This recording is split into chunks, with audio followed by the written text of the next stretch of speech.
This is how you make a bed. First, you take the fitted sheet and you gotta get it on every side.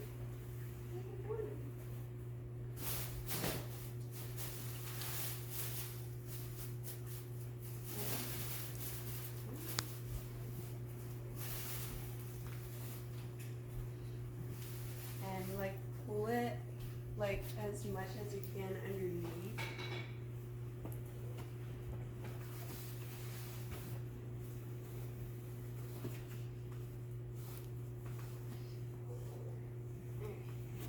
And then you take, let's put the flat sheet.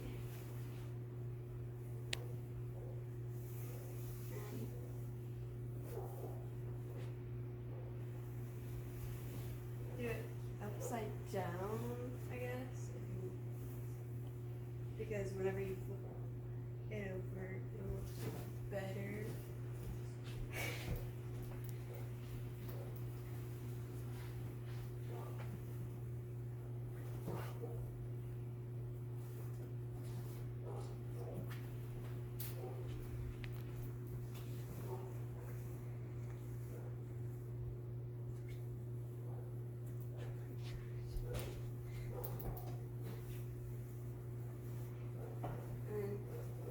Flat sheet, you tuck it underneath as much as, not as much as you can, but yeah.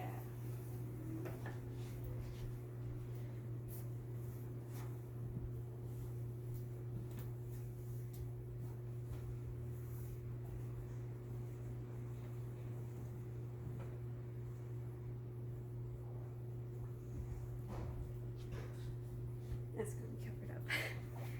And then after the flat sheet, you do the comforter.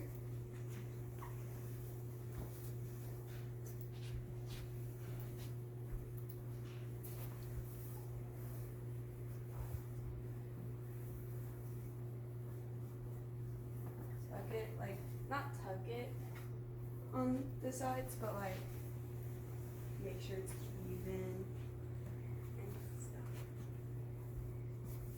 And then with the flat sheet, you can fold over, and since you put it upside down, it looks nicer.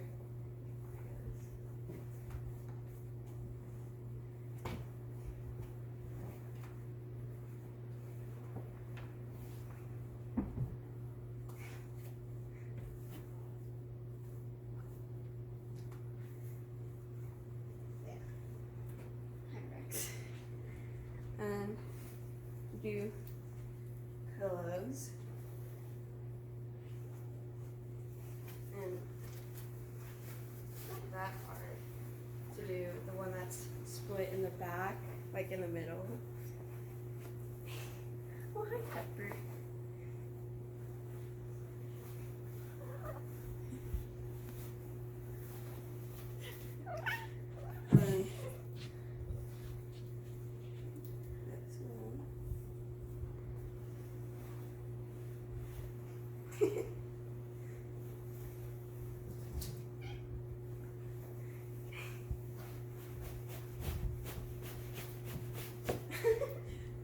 So there's a plain pillow, and then the, I guess, fancy, nice looking one, and then at the end, just like a blanket.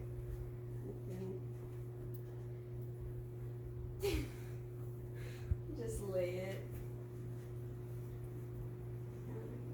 Boom. A bed.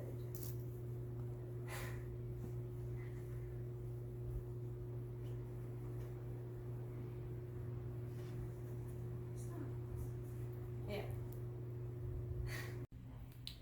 Okay, just want to show everybody a quick and easy way, or how you remove wall anchors from walls and fix the holes. Luckily, this is a nice metal one, the people that lived here before us. put this metal one in. A lot easier than the plastic ones. I had to replace the plastic one yesterday, and sometimes they don't want to come out and they just break, so you have to drill a hole or drill them to get them out if you want. Okay, first thing, screwdriver, just unscrew it. So lefty loosey, so counterclockwise. So just do that and it comes right out, nice and easy. Okay. And if you really cared about it, then you could get some sandpaper and sand it down so it's nice and flat. But we're actually going to be covering this up with another picture, so not too worried about it. Next thing you need is some sort of spackling. I got this stuff from Walmart. It's like $7. It's actually pinkish, and when it dries, it turns white, so you know when it's ready to be painted. So basically, you just take some of it on a putty knife, or you can use your fingers and just smush it in the hole. Oops. And smush.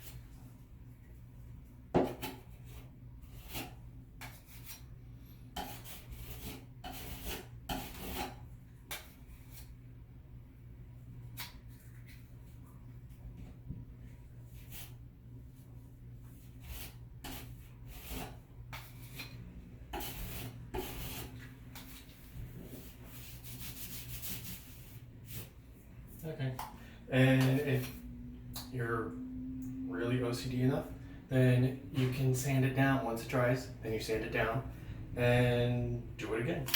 So it's nice and smooth.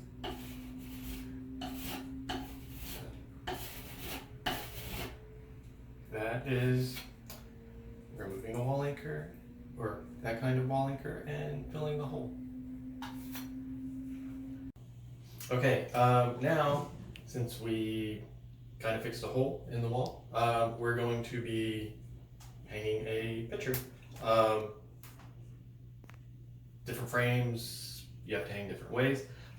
This one has 2 hooks on it, so it's not as easy as just putting a nail in a wall, since you have to do 2. You can do it with this one, you can do it vertical or horizontal. We're going vertical for our lovely Hedwig towel, washcloth. Okay, so on this you pick out where you're gonna do it on the wall. We're actually going to be covering up this hole that we just filled. So we're gonna use that as a center point. So if I like to make things level, so I actually measure everything, use a level, and I don't know, makes it nicer looking so it's not all crooked. So first thing, measure how far apart the hooks are going to be, or the hooks are, and they're about 7 3/4 inches. So figure out where we want it to go there. So let's see, set it down, and I have nails, so we're going to go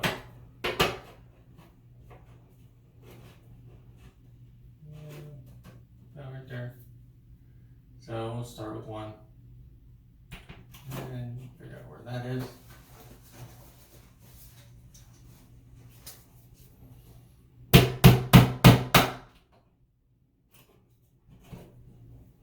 Okay, so there's one hole to start. There we go, 7 3/4. And then we get our level to make sure it's about level. Just get the little bubble between the 2 lines.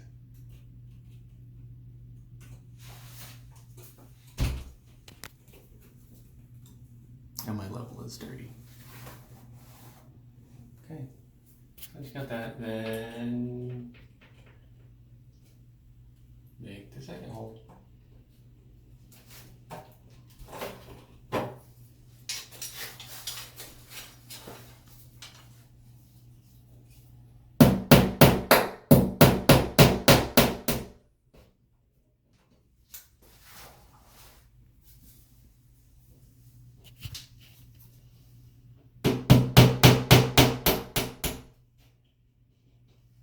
if you had something really heavy that you're gonna hang, then you would use like the, well, there's a couple ways you can do it. There's wall anchors you can do, or you could actually get a stud finder and find the stud in the wall and screw into that or nail into that.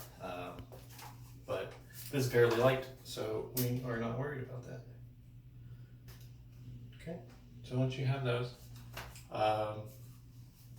then we'll just flip the little hook things down. Hopefully they stick out, makes it easier. Because this is always the worst part, is trying to get them on there.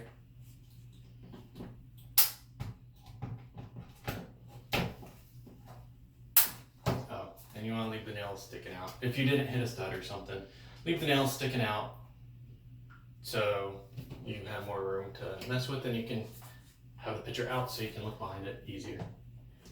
And stick your hand back there if you need to.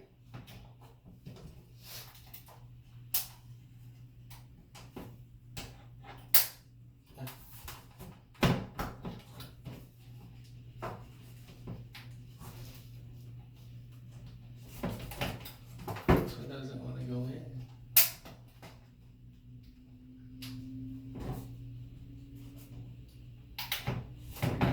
So then once you get them both on there, push it up against the wall. And if you want to verify, get your level back out and check it. And it's good enough. So, yay, new picture to cover up the old hole in the wall. Has this ever happened to you? You go to flush and it just goes up and down. It happens sometimes. Whenever that happens, what happens sometimes is there's a little flapper down at the bottom of the tank that lets water out into the toilet. It has a little chain on it, and every now and then that chain comes off. So we're just going to have to put it back on. So if you pull up on the chain, it releases the water. And I turn the water off so it won't fill back up, so you can hear me. So on the end of the chain, it's got this little like weird hook thingy. All of them are a little different. That's what this one looks like. Depending on the little knob on your toilet, some are metal rod, some are plastic like this. So you just put it through the hole where it'll lift up. So let me turn the water back on. And we'll make sure that it's in the right spot. This one has a bunch of different holes, so you can make it tighter or looser. So sometimes if it's too tight, when you go to lift it up, like it'll just go right back down. It needs to have a little bit of play in it. So the little red flapper thing down at the bottom, sometimes if you hear your toilet running, that thing over time from our hard water, it will deteriorate and you can have a leak. So a little bit of water will leak out. We can do another video that shows how to replace that. And sometimes these filler valves go bad. And we can show you later how to replace that as well. But once the water fills up, we can make sure the chain is right, in the right spot. Close enough. So, yep. And sometimes you have a little bit of chain hanging off the edge, or hanging off the end like that. Just keep an eye on that when you test it to make sure it doesn't get in the way and cause the flapper thingy to not go down. So, and that is how you fix that. Okay, so we're gonna show you how to sew a button on something, and my button has 4 holes and theirs has 2. So first, I'm gonna start by threading the needle, and what makes it easier is using one of these.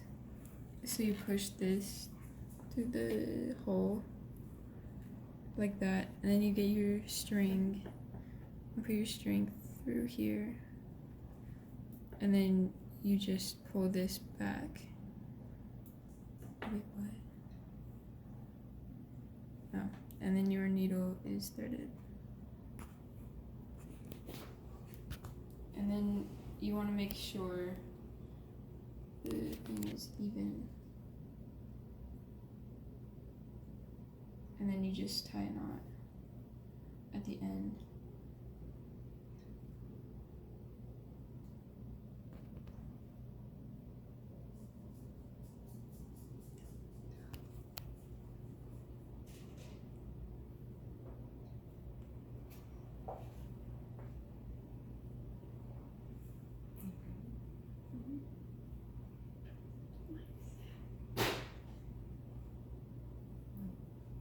Easier than doing the split method.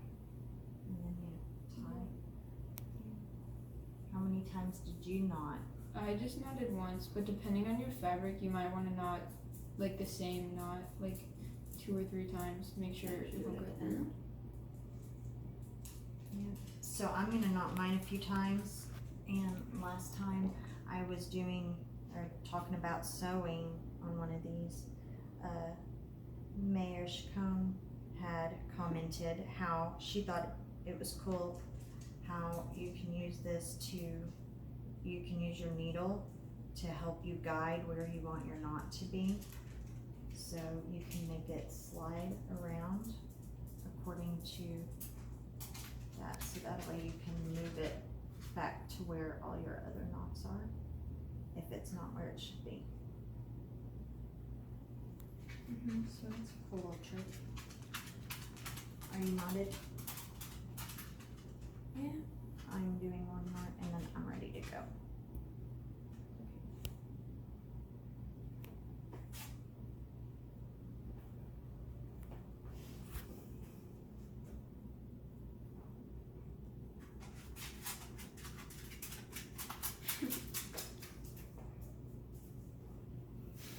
Okay, so first you want to start by placing your button wherever you want it, and you go in through the back first, so your knot is in the back. Then you come up, and I'm gonna go across, but you can always go straight to the next one, like that. And careful not to hit yourself with the needle. And then you just go across to this button, or to this hole. And back across. And I have to pull it tighter. you might want to do it a few times just to make sure it stays on.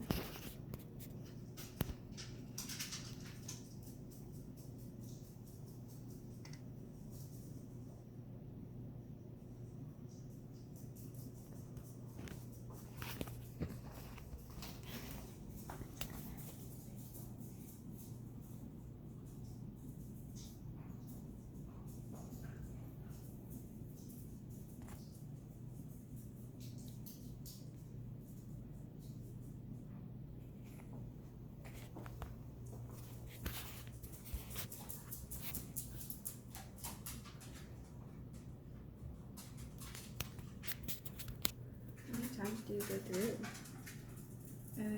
However many times you want. I did twice. But you can, I don't know.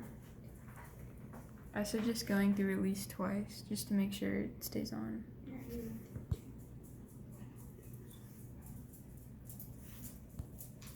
And you want to end in the back like this.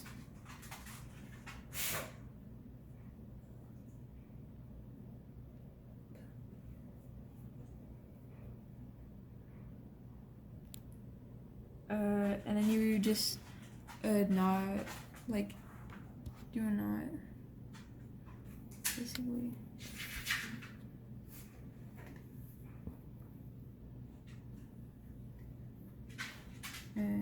Probably a couple times just to make sure it's there.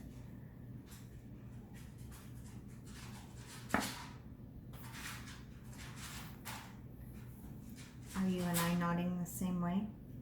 I don't think so. You want me to show you my simple little sewing trick? Sure. So when you have these stitches back there, no, you're doing the same way, I think. So you stick it through the thread that's in the back. Okay, so then you've got your little circle, and then you stick your needle back through, and that ties you a little knot. That's not what I'm And you just keep doing that until you feel it's safe or whatever.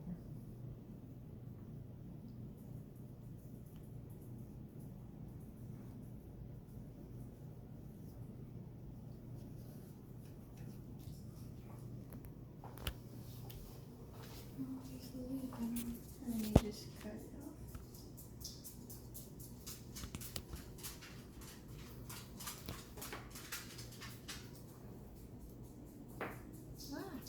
Can't work scissors.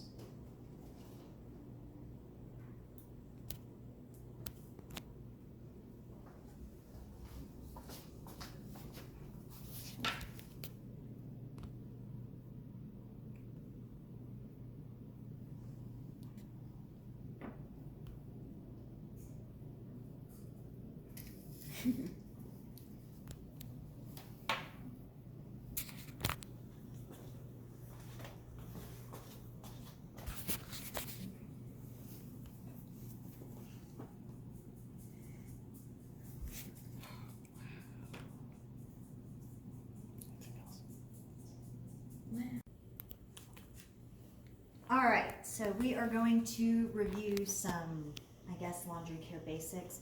One, so I'm going over a dress shirt. So if you look at the tag, FYI, don't get dry clean only because it's a pain. And this is just basics. If you want to deal with that, that's fine. But starting out, it's a pain. So I have 100% made in cotton, or 100% cotton. And then if I look at the tag, it says see the tag on the side for care. It tells me to wash only with cold water and with dark colors separately. Generally, I would do that anyway because you're going to wash your lighter colors with lighter colors and darker colors with darker colors. And especially in Princeton with maroon, wash your maroon separately so that way you don't end up with the infamous pink underwear, all of that. So the information on how to wash, dry, all of that is on this. It also tells you some symbols, and it'll tell you temperature and kind of information like that. There are so many symbols, so you can just go ahead and Google those if you really care that much.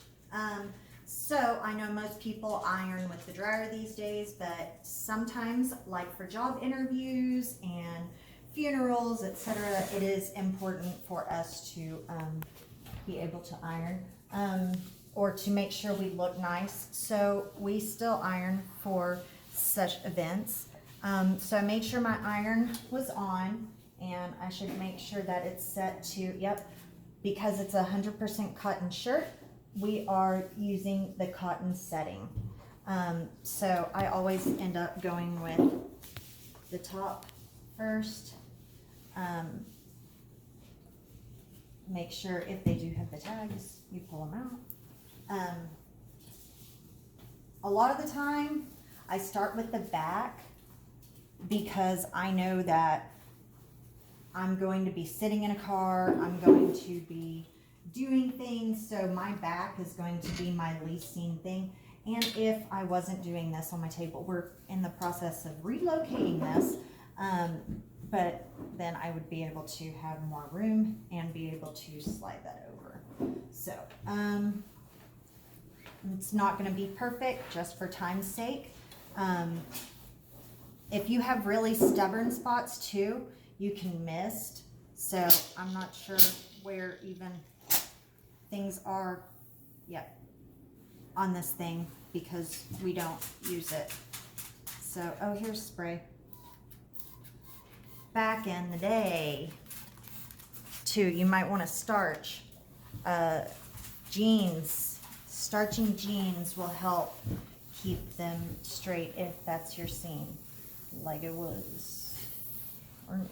So if you saw after I sprayed the water, see, this is where I didn't have it and this is where I did, and so it helped me to get that crisp line. Okay. All right. So we're pretending that the back is completely straight and that I've done both sides equally, so that we can move on. Okay. And because, man, it is difficult. I should have tried that. Okay, so the great thing about this is being able to line up your sides.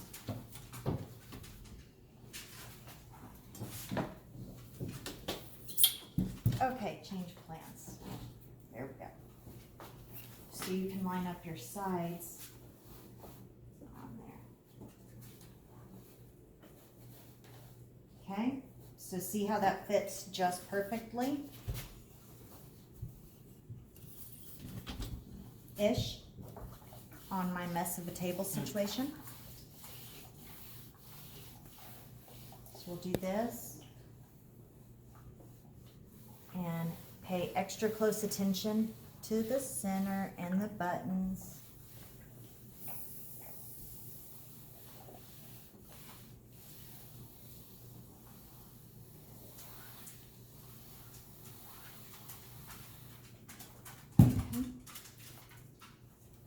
And then I always do inside and outside, especially on where the buttons are, because that is doubled up fabric, so it's going to be really thick, and so it's going to need extra little help.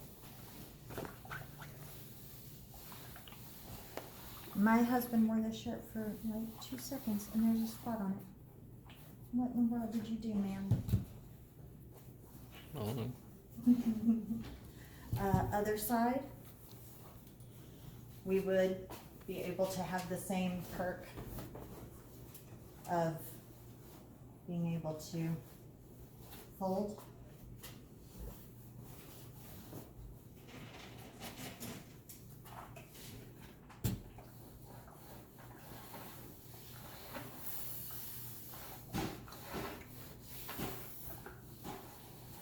Okay, make sure to get between those buttons. Oftentimes too, your shirts will have the extra button in them so that you can, if a button falls off, you'll have an extra one. And in this case, they have the extra button for, they have the extra buttons right there. One is for the sleeve. Oh, nope, I'm lying to you. Let's see if we can figure that out, but not right now. Let's get some sleeves straightened up.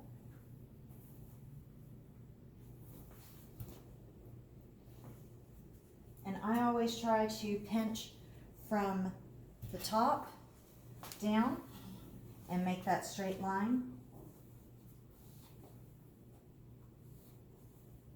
Get that cuff. Again, thick fabric folded over, so you're going to want to pay extra attention to it. Okay? And then we're going, and then you'll flip it over.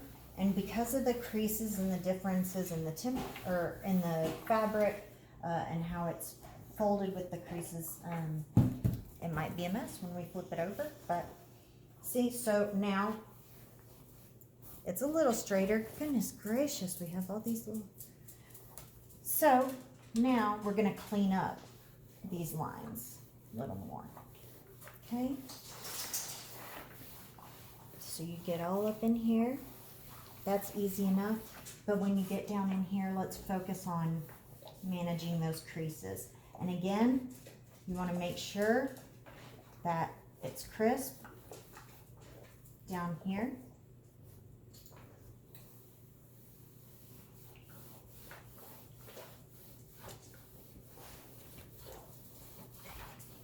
Alright. And we do the other side as well.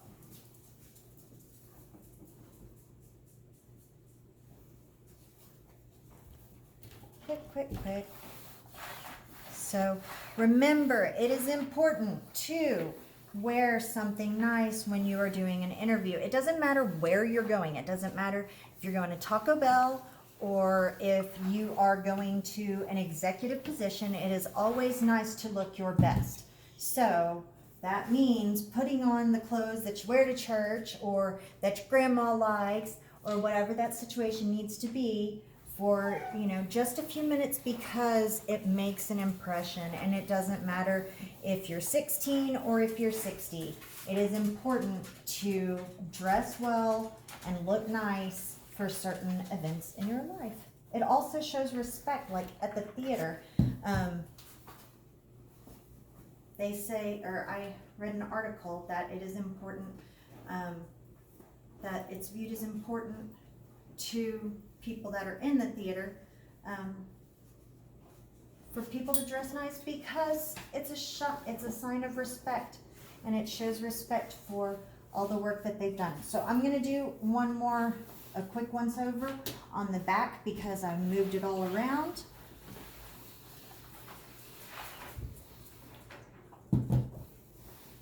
And again, sorry that we are in limbo and redoing our laundry room, so I didn't have a place to put